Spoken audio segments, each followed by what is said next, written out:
Dobré ránko, 40. deň, 28. máj. A tak.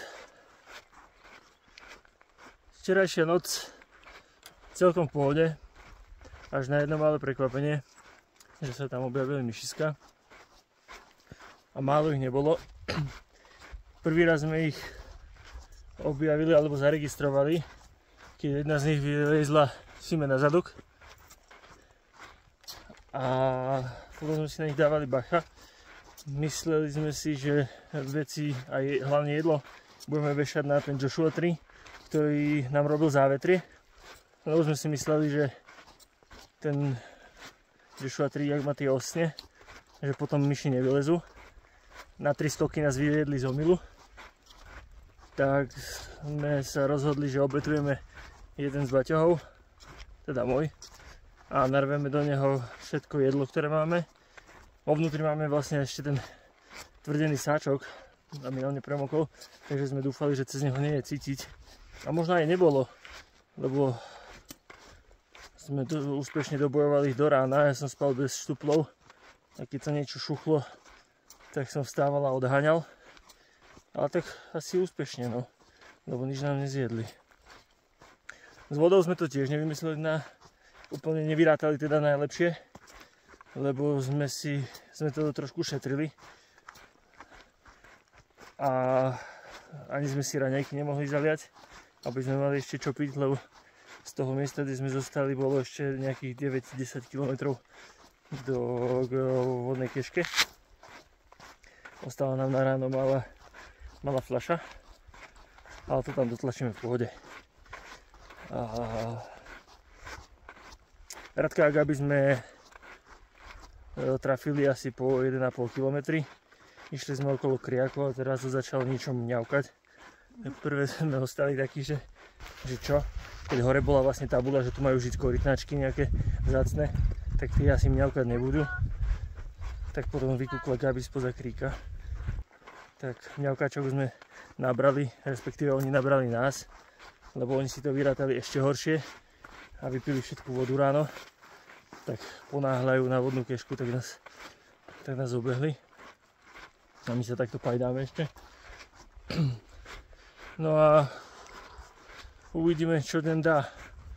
A ďalej si to pozrieme asi až na keške, lebo ja akože nemám tušenia, čo je pred nami. Ale už viem. Ty vieš? Však potom voda není ze 20 km. Je. No nič, tak budeme dneska prenášať vodu, jak blbci. Nedá sa inak, no. Prvé sme sa divili, že táto časť, že je jedna z najsuchších. Nám to nešlo do hlavy, keď sme včera prechádzali tým borovicovým lesom, to bol potočík. Ale už to dáva zmysel, no. Ale je to pekne, sú tu výhľady. A také masívne údolia. Vidíme sa na obed.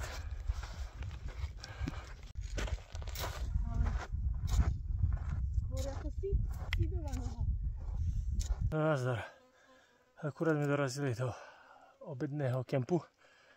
Lebo sme si povedali, že ešte potiahneme 4 km, ale úplne sme netrafili ten čas, kedy bolo úplne najhorúcejšie. Tak to bolo celkom náročné. Ešte aj do kopička. A našli sme tu takýto borovicový lesík s chládkom, čo by mohlo vydržať dosť dlho. Takže sa tu vyvajčačíme na pár hodín. A stala sa nám taká vec, že keď sme došli na vodnú kešku, už nás tam čakali Rado s Gabi, tak sme si to ponabrali, našli sme parádny tieň, tam sme si zatkali. Neviem, boli sme tam pol hodinku, možno 3/4 hodinku. Potom zrazu prišlo nejaké auto, do stredu ničoho, ale vystúpili z nich dva ľudia, manželský pár, a začali vykladať vody. Lebo nevedeli, v akom stave je keška, tak priniesli ďalšiu. Tak sme pomohli vyložiť tú vodu. A potom povedali, že nám donesli trail magic. Takže sme mali studené nápoje, mali sme nejaké cookies, ktoré oni doma napiekli, aj mafiny. A také tie rýžové polepené koláče, to takisto robili. A donesli nám burrita, čo sme si zobrali so sebou na cestu, aby sme mali teraz čo papkať. Fajne. Ako sa máš? No comment. Ale táto je bez roboty. To teda. Bez roboty a A? iná. Líška.